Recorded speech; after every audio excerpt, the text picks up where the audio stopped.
Quest'oggi tappa campana da Paestum a Napoli. In questo momento mi trovo sul lungomare di Paestum, ricca di spiagge e di piste ciclabili. Ma Paestum è rinomata anche per il suo sito archeologico, patrimonio UNESCO. Andiamo a visitarlo insieme. Ciao, sono Alessandra Fior, adoro lo sport ed amo viaggiare, meglio ancora se in bicicletta. Con Giro Express scopriremo le bellezze del bel paese e le eccellenze del Made in Italy, seguendo le tappe del Giro d'Italia. Seguitemi.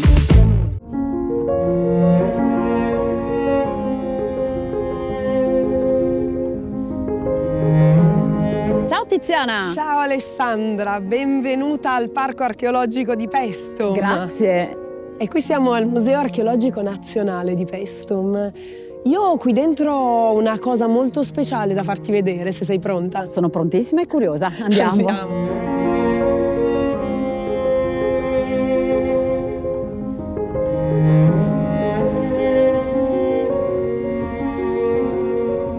E questa è la sala del tuffatore.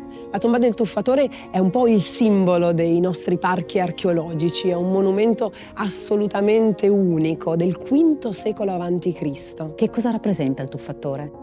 Ma guarda, il tuffatore, qui lo vediamo, è sulla lastra di copertura di questa tomba. Sono delle pitture che decoravano appunto l'interno della tomba di un giovane uomo dell'antica Poseidonia, e forse questo tuffatore è la metafora del passaggio dalla giovinezza all'età adulta, forse invece la metafora del passaggio dalla vita alla morte. Ancora rimane un po' un mistero per noi. Tiziana, ma questo è un pezzo unico? Assolutamente unico, perché la pittura innanzitutto è un medium molto fragile. Per trovare un esempio di pittura figurativa greca noi dobbiamo venire proprio in una colonia qui nel sud Italia, non ve ne sono altre in tutto il Mediterraneo. E questa illustrazione, Tiziana, cosa rappresenta? Questa è l'antica città di Poseidonia, la riconosci dall'Agorà, dal Tempio di Atena, che è ancora conservato benissimo, e se vuoi ti porto a vederlo.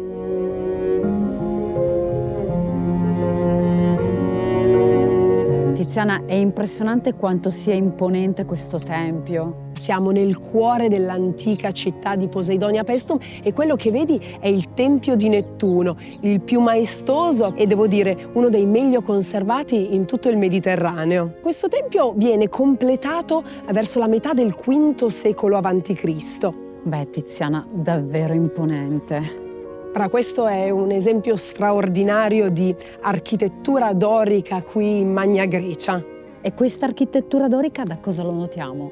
Guarda, lo noti in particolare da questi capitelli, appunto, con questa forma particolare. Poseidonia era davvero la patria del dorico e quindi tutti e tre i nostri templi maggiori che sono conservati sono dei templi dorici. E questa pavimentazione? Guarda, qui noi siamo proprio sulle soglie della cella. La cella era lo spazio più intimo del tempio greco, era lo spazio all'interno del quale era custodita la statua di culto della divinità. Tiziana, come si sviluppa quest'area archeologica? Guarda, il parco archeologico occupa quella che era il centro della città antica, che era dedicata principalmente agli spazi pubblici, quindi i santuari, il foro romano, l'agora greca e poi appunto l'anfiteatro, l'Eron. Poi a ovest invece della via sacra c'erano le case, quelle appunto le case greche, quelle romane. E invece a est abbiamo oggi la statale 18, quindi via Magna Grecia, che è stata progettata proprio nel XIX secolo perché i nobili, i sovrani che arrivavano qui da Napoli dovevano poter ammirare i templi appunto dai loro carri.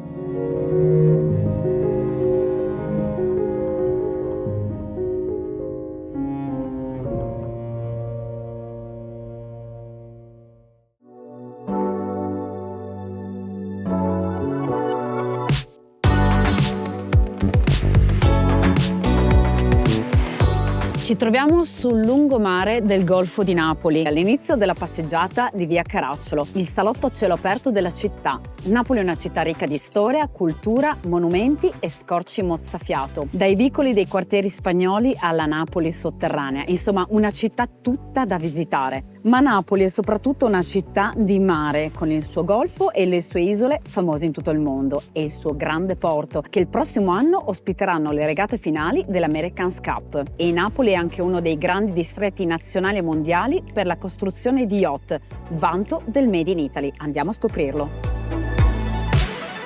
Marco, tantissime barche in diverse fasi di lavorazione.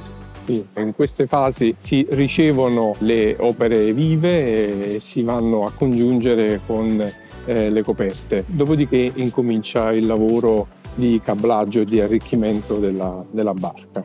Quanto tempo necessita la realizzazione di una barca, dall'inizio della produzione fino alla messa in acqua? Dipende, ma insomma è un lavoro complesso che parte da una fase di ingegnerizzazione, quindi quanto più c'è ingegnerizzazione tanto meno si è nel cantiere, comunque mediamente un paio di mesi, 1 mese e mezzo, 2 mesi.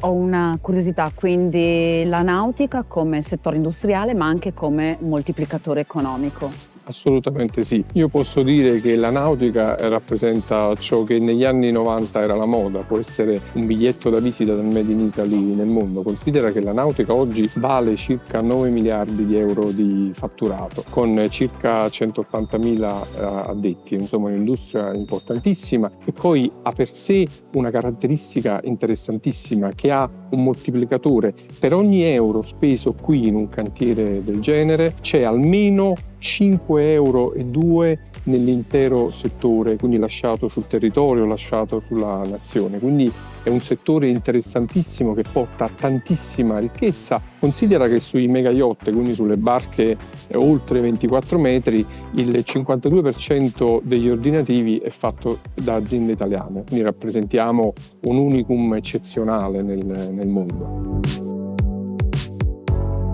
Ne ho viste di finite, ma in questa fase di lavorazione è la primissima volta. È un gioiello in fase di lavorazione, un diamante grezzo da far uscire fuori. Tantissima artigianalità. Davvero tanta, ed è questo appunto il Made in Italy, quindi qui c'è innanzitutto design, ingegneria e poi capacità realizzativa. Marco, cosa rappresenta per Napoli la nautica? Napoli e la provincia di Napoli è il terzo distretto italiano per la nautica, con circa 200 milioni di fatturato e una settantina di aziende come queste che si vedono. Napoli ha una antichissima tradizione marinara, quindi insomma Napoli e la nautica sono intrinsecamente legate. Oltretutto Napoli sarà cornice di un evento importantissimo, l'America's Cup 2027, e quindi un evento diciamo di straordinaria rilevanza. La scelta da parte di America's Cup Event, quella di Napoli, è una scelta intelligente, ben pensata. Hai detto bene, Napoli innanzitutto è una cornice. Tu considera che rispetto al campo di gara Napoli rappresenta ed ha un anfiteatro naturale di circa 3 km, quindi c'è la possibilità per gli spettatori di assistere al campo di gara in maniera magnifica. E poi Napoli ha capacità produttiva per rispondere alle esigenze produttive, alle esigenze dell'organizzazione, dei team. Quindi Napoli rappresenta una scelta ideale come vetrina dell'America's Cup. Napoli ormai è diventato un brand internazionale, una manifestazione del genere non farà altro che rafforzare la riconoscibilità di Napoli nel mondo. Io Marco ti ringrazio e proseguo il mio viaggio. Grazie. Ciao, buon viaggio.